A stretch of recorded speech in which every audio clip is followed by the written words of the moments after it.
Hi everyone, welcome to May 2024, where we talk about top games of April 2024 that we played, and also our vlog. And hello, I am Stella.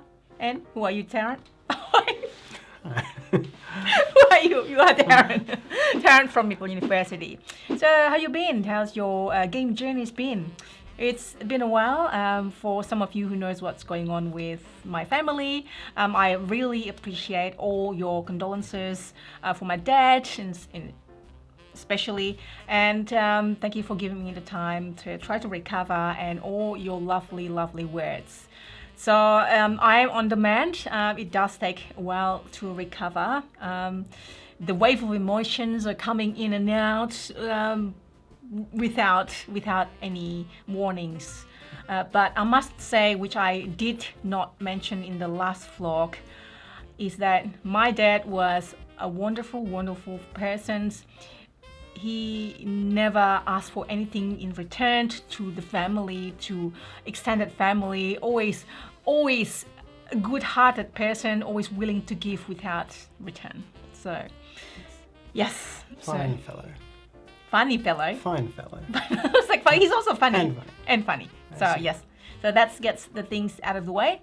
What we're going to do today, we're going to share you also what we've been doing and, as I mentioned, our top games. And these top games are coming from all sorts of sources. As usual, these are a mix of review copies, games we purchased, games we've done paid content on, but this one is our opinions of the best games we've played in this month. So it could be new games, could be older games, could be games that you can't really buy yet, which often the case, and we feel really bad, especially. That's true. In February, mine was basically all prototypes. Except one. Pretty close to all prototypes. Okay, yeah. But yeah, these are new to us, and yes. Yes, so we've been going back and forth to Bali for the family because my mum is there, my sister's there too, so I've been trying to help with all the family affairs. It's getting there, just a bit hard with things. With the lots of admin, right, as always. Yeah. It's the paperwork side of it all. It's never ending. Yeah.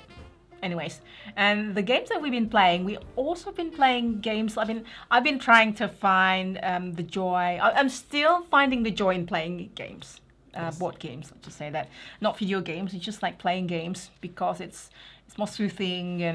And these games that I play and that I still play, it doesn't mean that I didn't forget what happened, but it kind of like helped me with going through this. Yes, a bit of normalcy as well. Yeah. We didn't really do much in Bali. We didn't even live stream, which reminds me, we haven't actually do any live stream. I'm not so sure if I'm ready at this stage. When we are going to do live stream again, I've actually created a second channel. It's called Meeple University Lives and Shorts, and I'll link it down below so you can have a look. I've uploaded a few shorts so far, and eventually, I think when I'm ready and I can just stay in live without, I don't know, having to drop teas or anything like that, and then I will do live again. Yes, so it is a new channel under our umbrella, the very aptly and descriptively named, is it Live and Shorts or Shorts and Live? One of those. Meeple University Live and Shorts. So, if you do like shorts content, do subscribe to that as well. And there's Tarrant as well in there. Being grumpy. Occasionally, yeah. Basically, it's a channel of, at the moment, it's like 5 shorts with like, I don't know, 60 subscribers. And it's just me being weird in like comedy and things that I feel like I can just express myself in there. So go check it out if you have like 30 to 60 seconds to watch each short. They're very short. The shorts are really short. Yes. Anyway, let's get to our top games. Yes, let's do it. So we're going to start. We're going to, as usual, it's each of our top 5s for the month. And we're going to start with your number 5. Please. My number 5 is Sand by Devia Games. Yes. This is a new release game, and this is a pick up and deliver Euro game. There's a lot of pick up and deliver with the action that is very unique. That what I love about it is that you're trying to be efficient usually in the game. But when you are trying to be efficient, it actually slows you down, so you can't do as many actions. So you have to like really do the balance right there. Yeah, it's very, very restrictive early on. You carry something, when you're carrying something, it reduces one of your action points. It takes one of your actions away. So you have to get in there really quickly and do a whole lot of upgrading. Yeah, absolutely. So it's kind of, and it paces itself very clearly to that. Your first turn, your first couple of rounds is basically geared at unlock as much as you can, and then you really try to bring it home at the end. And it is really, really have lots of way of earning points. It's not just 1, 2, 3. It's like so many things, or combination of earning points. I love the upgrade bits of it. You upgrade your sandworm. That's the theme. You are delivering on your sandworm. It's like Dune, but it's not Dune. And you keep upgrading it so that your sandworm will cost less and less food and water and so on. You can take the shortcut to deliver and then cost more, or just normal way, but it takes more actions. So it feels like it's the options. There are a lot of options, but then it's also restrictive at the same time. Yeah, and it ends up being an interesting race for the action cube, for the resource cubes as well. You basically have to. They get replenished at the start of each round, and you've got to work out what are people going to grab and where do you have to go first. So that's where it gets a bit of interaction going on. Yes, we do have how to play video for it, so check it out. And on to Tarrant's next game. Tarrant's number 5, which is sad-looking box here. It didn't really survive that much. Bit of a ding in the mail. Ding in the mail, yeah, but it doesn't really affect the inside, which is fine. Which is also my number 4. Yes, this is the 6th Realm. This is the. It's been very big on Kickstarter. I've seen it around quite a lot this month, so it's a prototype at the moment. It is the latest in the 5 Realms series of Euro games from Final Frontier Games. Yeah, so this is. It's interesting. It's a different approach to things. You look at it from the surface, and it has typical 5-action Euro written all over it.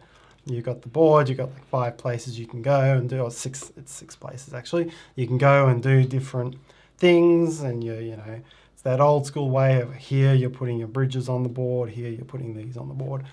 Nothing unusual there.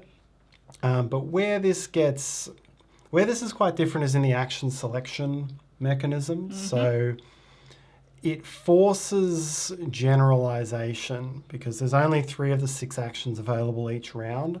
And there's only one primary one. It's going to cost you extra action points. You're going to lose action points if you're going to take one of the secondary things. So at its core, it kind of looks like it forces you into taking each action once, which may not sound great on the surface. But then you've got other ways you can do, areas you can build up your actions to focus on doing the one that benefits you the most a couple of extra times.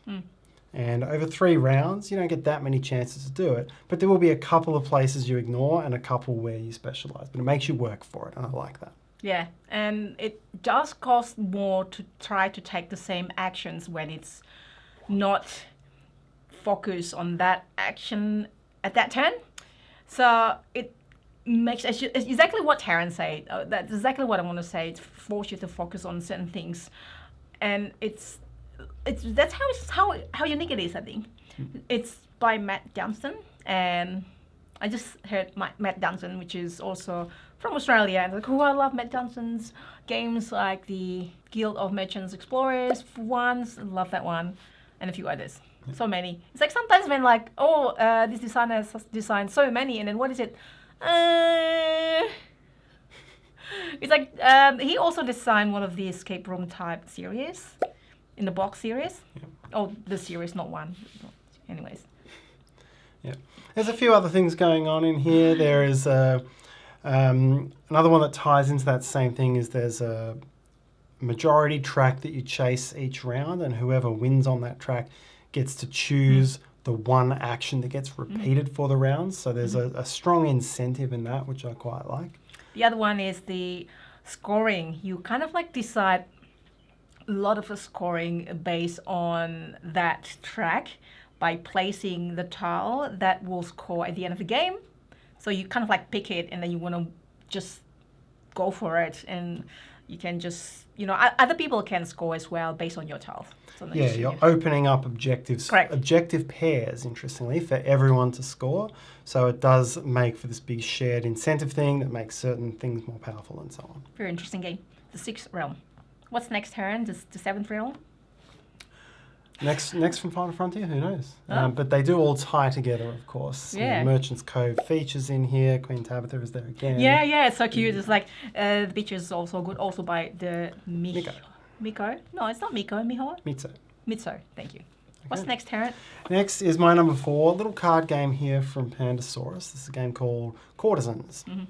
And this is, I think of it, it feels like a simpler mini rail sort of stock holding kind of game. Every turn you've got 3 cards in hand. You have to keep one, give one to someone else, and put one in the center. And when you put it in the center, you've got to choose whether it's positive or negative. It's kind of as simple as that. So Yep. your choices are pretty simple. You get 3 cards at random, so you don't get to choose them necessarily. But at the end of the game, it's all about whichever things in the middle have more positive cards are going to be worth 1 point each for players who have them. Whichever one has more negative cards is going to be worth -1. So you're trying to influence stuff into being positive in the ones that you have. And there's a few little clever things you can do. There are some cards that are worth double regardless of where you put them. There are some cards you play face down, so no one knows what you have or what you've put in the middle, and stuff like that. So it's quick and it's light, and it gets pretty mean. Very mean. It was, we were playing with your Oh my niece gosh! and What is nephew. the age? The age? It's actually play 2 to 6 players, and the age is 8+. Yeah, it can end up in a situation of like all the scores being negative. That time we played with your Yeah. niece and nephew, I think the winning score was -2. I think that was me. I think it was. The winner is -2.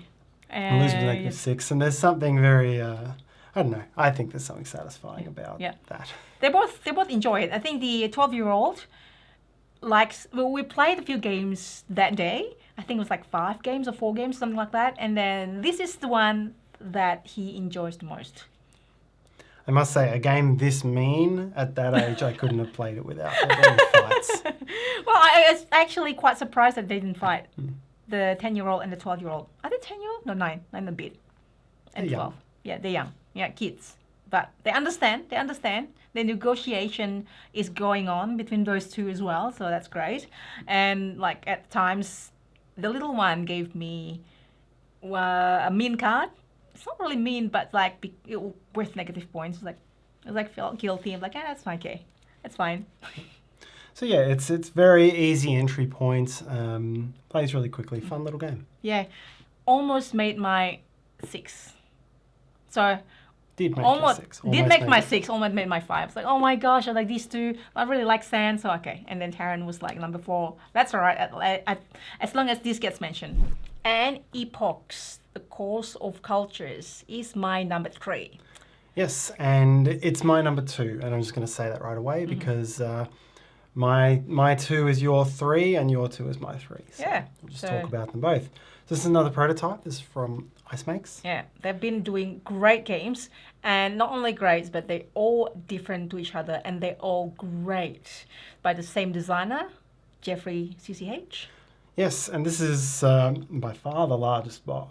No, Terrascape. Terrascape. Terrascape is great. They as well. used to have all these little ones, Age of Civilization. games, Yeah, tiny Age of little boxes. Civilization, Now yeah. they're branching out into these much bigger games. So Well, this, Isla is also big, yes, anyways. that's true. but not as complex. Anyways, Yes. So this is another prototype that I think is on crowdfunding as we speak. If not, it's there very soon or was there very no, recently. it's on right now. And this is I would say it's a medium civilization game. It's certainly not the heaviest civilization game out there, but it has a lot of those features and it does a few things in different ways. I feel like all these games, it's just been really thoughtful, and then lots of things put into it, and how the interaction, how the resolution, how the escalation, especially the escalation is interesting in this one. Yeah, so you're trying to, fundamentally, I think most of your points come from spreading cities and taking territories. There's a lot of points for that, as long as you can feed the cities. You also get wonders, very typical civilization thing. You get wonders, and some of them have in-game points or end-game scoring objectives. And every turn, well, you get 6 turns in each era, or epoch, sorry. Yep. 6 turns in each epoch, and you'll get 9 actions. Yeah. And you'll play 3 inventions, which give you engine builds. So you kind of get this automatic engine build through the cards that you're taking. And you get to plan ahead for them, which is kind of clever because you're picking up the cards for next epoch as you're playing the cards in the current epoch. That's probably my favorite part of the game, which is, I never seen that before. You've got this good card that you know, give you resources, give you some powers, benefits, or scoring towards the end of the game. And you play it, and then you take the other one. So you have this many choices, but like some of them are duplicating. You can't play the same cards twice. But then you pick up the next epoch's card, and so like, okay, so this is good for this. Maybe I should play this so that this will combo with that. That's really cool. Like, it's a good feeling as well, the engine build, and then especially when they work with each other. There are like 7 different actions itself. And whenever you play the card, then your actions you can only do 1 action. Otherwise, if you don't play the card, then you can do 2 actions. And there are, 6 actions per epoch? 6 turns, yes. Sorry, 6 turns per epoch, yeah. If you want to see Tarrant in costumes, check out my short and sweet for this one. No one wants that. But you were really funny. I was like, anyways. Check it out. Yeah, so I think the thing which stands out for me, so you've got a dichotomy between trading and fighting wars, and trading gives you points in one way and wars give you things in another way. And I kind of like the simplicity of the units. You can get 2 units and you can be upgrading them as you go along. You have to pay science to do that. And they will combo together in certain ways, but they have advantages in different tactical areas. So you might have one that's got a benefit in fields or in forests or in cities or across the water or something like that. So you get to roll more dice in combat if the combat takes place in a location which is beneficial to your units. And I quite like that. I don't think I've seen that done in what was quite a simple way to resolve. So that to me was, it's always a question of how do you do war in these sorts of games. And I quite like this way. I think it's a very clever one. We like simple wars, not like very complicated there is a dice roll as well. I think what I like from a war standpoint, it's not attritional. Yes, your unit is always there, and so its strength is based on where the war is fought, but if you lose, you just lose points or you lose the territory, but you don't lose the units. And I always get fearful of losing the units and having to build it back up. That's actually true. That's a big point for us, ginger player, Eurogamer. Anyways, next, Tarrant. Next, so this is my number 3, your number 2. Mm-hmm. This is a puzzle deduction, competitive puzzle deduction game.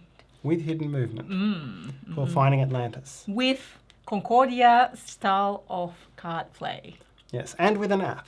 Yes. Which it's very clever. Some people might have just turned off now because I mentioned its app, but it's all right. It's so it's a very app-driven game. You're going out over a grid. It's got a little bit of a Minesweeper vibe to it. Yes. You're looking for Atlantis. So there's depending on the size of your board, there's a certain number of Atlantis spaces in a clump, and there are some artifacts dotted around. And then under the water, anywhere that there's an artifact or Atlantis, there's a seamount. Yep. So there's logic rules. Or it's deep ocean if it's nowhere near that. Yes. The same set of logic rules, but different locations where Atlantis and artifacts that will help us in search for Atlantis. Yep. So on your turn, you scan your cards over the app. It's so clever. It's Yep. And it will tell you the results, and it might be public or it might be private, and you write this stuff down behind your screen because people don't know where you are. You're in a submarine, you've got a couple of silent movement cards, and so what you want to do is you play a silent movement card and you move somewhere that no one people know, they have 4 options where it might be, but they don't know exactly where you are. Then you start doing searches and getting information. You move again, and then once you're out of cards, again, this is a Concordia type of Not thing. necessarily. You can just... Or you can do it earlier. Yeah, earlier. Once you want to surface, then you play surface, you come back up, everyone now knows where you are, but they don't know exactly how you got there. Yeah. And so you're putting together the information everyone else has been learning with the information you've been learning to try to work out where Atlantis is. My favorite is that app scanning. I mean, it's one of my 2 favorites. So obviously puzzle deduction is great. And the Concordia card play is one of my favorite. The second one is the fact that the camera on your phone scans the card and it'll actually do it. It's like, what? Obviously, there must be some sort of QR code or something that will dictate the app where you move your submarine. Yeah. And then it'll be recorded in the app, and then I'll be like, okay, moving it here. Just clever. Yeah. It's actually directional in places. You have to That's correct. show a card with an arrow in a specific direction in some cases. That can be, there's no undo button or confirm button. Oh, yeah, that can be a little bit annoying at times. I think we've both been trapped by that. Oh, well, that's okay. But yeah, still. But yeah, once you've got to be really careful to make sure that people can't work out exactly where you are. That's the biggest thing, because if people can trace back exactly where you are, they've got all the information you've just got. So you have to really plan that part carefully ahead. And there are also sea monsters and mines. You can drop mines for your opponents, so it does actually get kind of aggressive Kind of nasty, and that's variant. What I imagine is that if there is a transparent sheet and then you just like cross, you think this is your opponent is, because you have your own tokens behind the screen. You also have your opponent's token, and then you're trying to guess and put where you think your opponent is behind that screen. But if you have that transparent sheet, you can just like, okay, I think he, and he moves there. And then, I mean, he means like you. And okay, so you can just like move everything together and then like trying to pinpoint. I feel like cheating in that way. I haven't played like that, but I feel like something like that would be possible for somebody that can't really work out things as clever as you.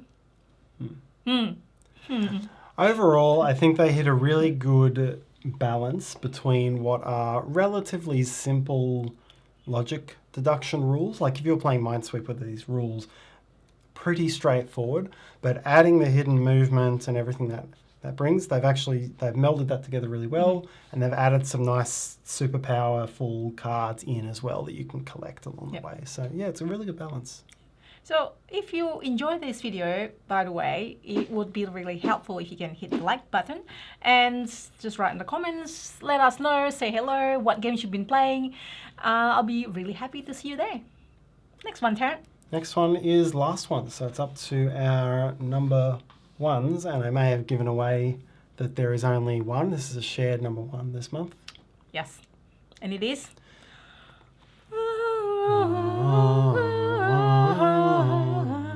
It doesn't sound very harmonious. No.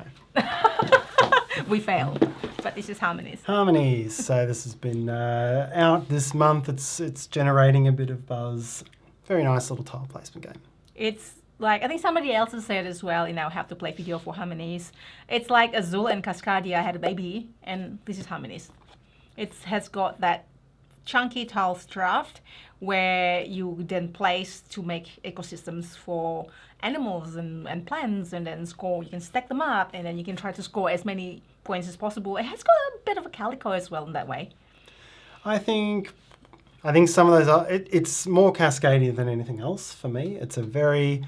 If you like Cascadia, this is a similar difficulty point, similar sort of game. You're drafting 3 tiles at once out of 5 choices, so you're never really starved for choice. You're putting them out on your grid. There's not that many restrictions on where you can place things on your grid. It's all about putting them in a way that's going to score the most points. A couple things it does, so like Cascadia, you're trying to score in 2 ways.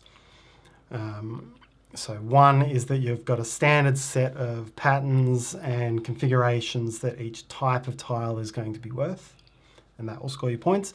And then the other one is you're drafting animal cards, and each animal card is each animal card wants a certain pattern. Yeah. and then you get to put the cube onto your board. And so you're making patterns in two types of ways. It's pattern matching and there's pattern making. The other thing it does a little bit differently is there's a couple of clever ways that you can build the tiles. And essentially, if you've got wood, the brown wood tiles, you can stack them up into a tree. Yeah, that's so cool. And if you've got red, which I think is clay, I always think of it as being the roof of a house, you can put it onto a tile, which would be something else you'd make a house out of. So more clay or stone or wood. Yeah. So you end up with some things that can stack, some which can't. And yeah. It's very clever, very clever. I love it. I love that multiple objectives that you can achieve, stacking or just a standard objective, and then there's just animals that you're trying to achieve at the same time. You can do multiple one, or technically you want to achieve as many as possible in one go. And it's probably not as brutal as Azul. Oh no, hang on. Towards the end, it might be a little bit brutal. Yeah, the end is, I don't know if I'd say brutal, but I think it has, because you can't like force someone into losing 14 points like you can in Azul. Yeah. But I did find that once we You always do that in Azul. It's the aim. That's actually, how you that's win. true. I think what I liked about the end of the game, fundamentally, it comes down to all the spaces. The spaces on your board are limited. You have to take 3 tiles. You have to put them all down. So if you really want a couple of tiles, you may get stuck with one that's not worth very many points. And for me, that added just that extra little bit of interesting decision space that elevated the game for me. Because I think without that, early on I was feeling, this is, pretty straightforward. It's kind of like Cascadia. But at the end, because you had those things to weigh off, it brought it up to Cascadia's level. Yeah. What he said. Well, bonus content is the games that I'm anticipating. It doesn't mean that it will be out this month or next year, whatever, but exciting things coming out. Alchemists has got a little Alchemists, so it's the gentler versions, not as brutal as Alchemists from Czech Games Edition. That's going to be very exciting. Yeah, I'm interested to see if that is a which part of it gets simpler. Is it going to focus more on the logic or more on the worker placement? Because it was a fairly aggressive worker placement Euro, even at the best of times. That's true. That's true. We love it, but it's so brutal. But then Tarrant has got these tips for the logic puzzle deduction, which is very helpful. And this one is going to be, I don't know, hopefully it's something to my level a little bit. It's normal alchemist is your level. Yeah, well, I can do it after your teach. Thank you very much. And the other one is Axis started fulfilling, I think. We've been enjoying playing that. And we do have the official how to play for that coming out pretty shortly. Soon, depending on when we publish this. Yep. What does that mean? It could already be out. I don't know. Oh, yeah. Okay, that's true. The other one is Earth Expansion. The first Earth Expansion, Earth Abundance. I was planning to have it, make video for it, but then delivery issues and I've been back and forth to and from Bali. I couldn't make it. So hopefully I'll be able to play it once it's out. Hopefully it'll be on Boardgame Arena. Interesting decision, expanding to more Earth instead of going the terraforming Ra's route and expanding to Venus. Well, I mean, what else can you do? Like, this is about Earth and nature. One of the expansion is about the tree. So there's a way to keep your tree stump rather than like when you get a bonus action that gives you 3 stumps and you don't have a place. And there's a way, I think, to have it later, save it for later, for example. So very exciting. Yeah, a few things there that make the game a little more forgiving. Yeah, so that is it. Thank you so much for watching, everyone. Let us know what games you've been playing and hopefully you have a great day. See you next time.